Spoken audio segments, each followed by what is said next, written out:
Hello students, I am Dr. Manju Bala Yadav, Associate Professor in Chemistry, Government College, Kota.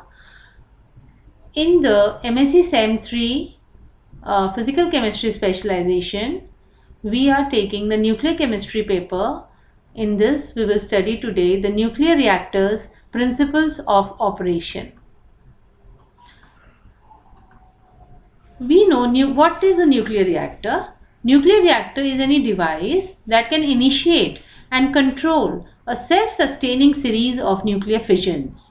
Nuclear reactors are used as research tools, as systems for producing radioactive isotopes, and most prominently as energy sources for nuclear power plants. बच्चों, हमें पता है कि हमारे देश में जो electricity power generation है वो सब सोर्सेस से किया जाता है, चाहे वो थर्मल से हो, चाहे वो हाइड्रो इलेक्ट्रिक हो, चाहे वो विंड से हो या सोलर हो या फिर न्यूक्लियर पावर से हो। तो इसमें जो है न्यूक्लियर जो पावर से एनर्जी जनरेशन है वो एक बहुत इम्पॉर्टेंट रोल आप प्ले कर रही है अपने कंट्री में, क्योंकि धीरे धीरे सारे जो सोर्सेज हैं, आपका कोल का जो सोर्स है, वाटर का भी जो है अपना रेंज के ऊपर सब कुछ डिपेंड होता है। तो ये धीरे धीरे जो है बहुत इसकी जो है रोल जो है इम्पॉर्टेंट होता जा रहा है। Now we will study what are the principles of operation of a nuclear reactor. So we say that the principle is nuclear fission, the process in which a heavy atomic nucleus splits into two smaller fragments. We know a nuclear fission reaction in which a heavy nuclei it splits into two smaller fragments, and the nuclear fragments, they are in very excited states and they emit neutrons, other subatomic particles and photons. The emitted neutrons may then cause new fissions, which in turn yield more neutrons, and so forth. Such a continuous self-sustaining series of fissions constitute a fission chain reaction, and a large amount of energy is released in this process, and this energy is the basis of nuclear power system. So we see that nuclear chain reactions, it is the basic principle of this power generation in which a large amount of energy is released. Now, if we see the difference between nuclear power plant and nuclear weapon, so we see that in nuclear power plant, we do the reaction in a controlled manner, whereas in nuclear weapons, they are specifically engineered to produce a reaction that is so fast and intense, it cannot be controlled after it has started. When properly designed, this uncontrolled reaction will lead to an explosive energy release. So, this principle is being used for both the purposes. The positive purpose, the constructive purpose is the energy generation, and the destructive purpose is the explosives, production of explosives. Now, regarding the principle only, we see how the chain reaction it takes place and how the fission reaction, basically the fission reaction takes place. First of all, a neutron, it bombards a heavy atomic nuclei. Suppose this is uranium-92-235, and here the red ones, they are the protons, and the green, bluish green ones, they are the neutrons. Now when the neutron bombards the heavy nuclei, so it causes the nucleus to undergo deformation. And in about 10 raised to minus 14 seconds, one of the deformation is so drastic that nucleus cannot recover. Okay. Then the nuclear fissions releases an average of 2 or 3 neutrons.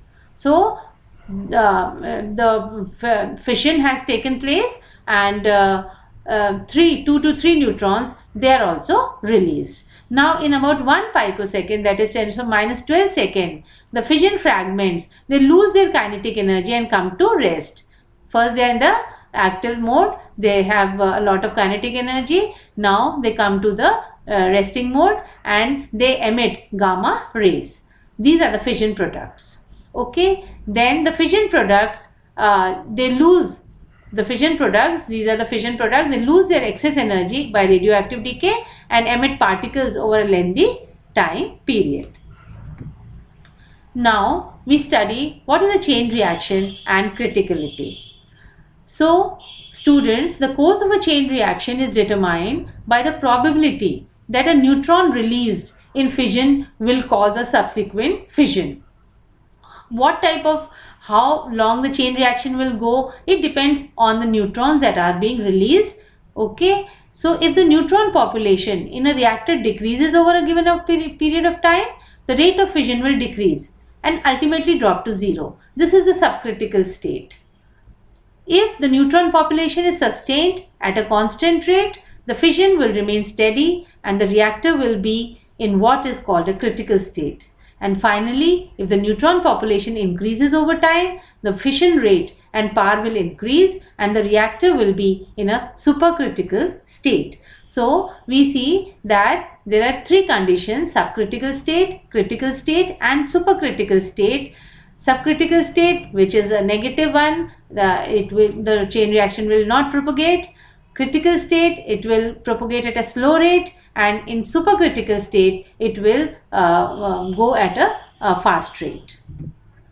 Now here we see that how controlled fission of uranium-235 occurs.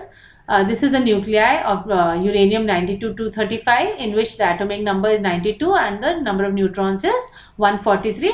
Total mass number is 245. So when a slow neutron bombards this nuclei, so it gives fast neutrons, they are released, and these fast neutrons then they are carried through moderators where their speed is slowed down, and again the slow neutron, one of the neutrons, it again bombards another nuclei, and this way again more neutrons are released which pass through the moderator, and again they bombard the next nuclei. So in this way a chain reaction goes on.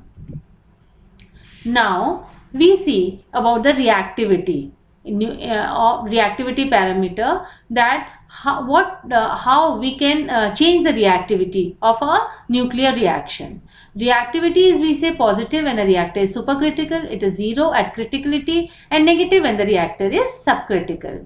Now we say that reactivity can be controlled in many ways. First, by adding or removing fuel. We add or remove fuel, by that we can control the reactivity. Second, by altering the ratio of neutrons that leak out of the system to those that are kept in the system. So second is the ratio of neutrons can be altered, and third, by changing the amount of absorber that competes with the fuel for neutrons. Third, the absorber that are being used to slow down the neutrons, they play the role. In the latter method, the neutron population in the reactor is controlled by varying the absorbers, which are commonly in the form of movable control rods. How we control the slow down the speed of the neutrons? It is by using movable control rods. Now, changes of neutron leakage, on the other hand, are often automatic. Neutron leakage is there, and which is automatic. For example, an increase of power will cause a reactor's coolant to reduce in density and possibly boil. Okay, so if there is increase in power, the reactor's coolant, it will reduce in density and it will possibly boil, and this decrease in coolant density will increase the neutron leakage out of the system and thus reduce the reactivity. This process is known as the negative reactivity feedback. So in a way, the neutron leakage system, it reduces the reactivity. Now, neutron leakage and other mechanisms of negative reactivity feedback are vital aspects of safe reactor design. Otherwise, it will be uncontrollable. So, this neutron leakage out of the system, it is in one way very helpful for safe reactor design. Now, a typical fission interaction takes place on the order of 1 picosecond, that is 10⁻⁻12 second, and this rate is so fast that the reactor operator it is not able to observe the system state and respond appropriately. So the reactor control is aided by the presence of so-called delayed neutrons, which are neutrons emitted by fission products sometime after the fission has occurred. The whole process is so fast that the system doesn't adjust immediately, and so we find that when the chain reaction is going on, some of the neutrons, they are released after some time, after the emission of the fission products. The neutrons are released after some time, after the fission has occurred, and these delayed neutrons, they play a very important role in the nuclear reactor manufacturing and working. Even this small percentage of delayed neutron, which is just 1% of all the neutrons in the reactor, it is sufficient to facilitate the monitoring and control of changes in the system and to regulate an operating reactor safely. So only 1% of the neutron is the delayed neutron, but they play a very important role in nuclear chemistry.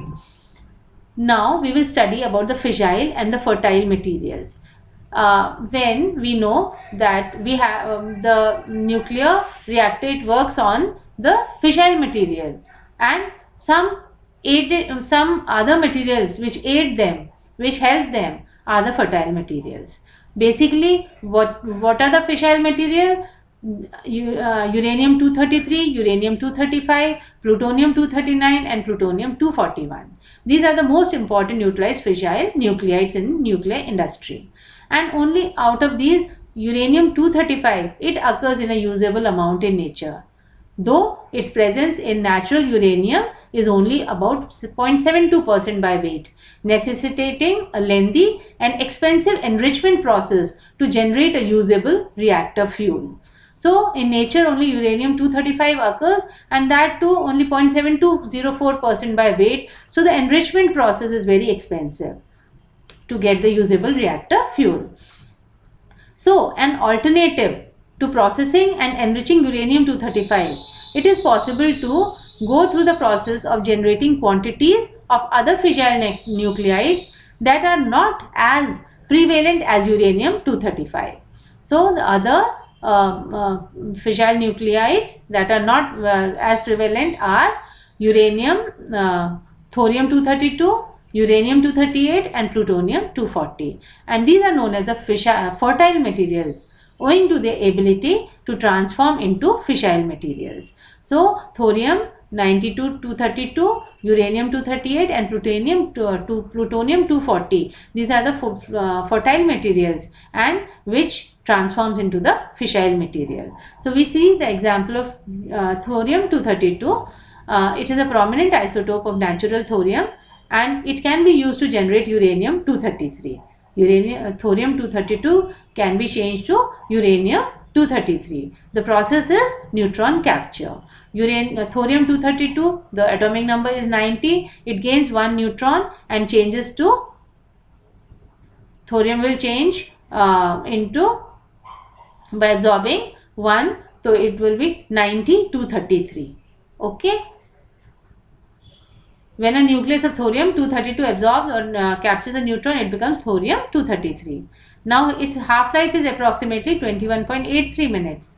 After that time, the nuclide decays through the electron emission to protactinium 233. So after this half-life period, the thorium 233, it decays into protactinium 233 by electron emission. Electron emission is beta emission, that is -1 electron 0. So the mass number will not change, only the atomic number will change. So protactinium, it has the atomic number 91 and its half-life is 26.967. So again days. The protactinium 233 nuclide, it will again decay through electron emission, and again the atomic number will increase by 1, that is uranium 92, and the mass number will remain same, 233. So in this way, from thorium 232 we can obtain uranium 233. Now neutron capture may also be used to create quantities of plutonium 239 from uranium 238, the principal constituent of naturally occurring uranium.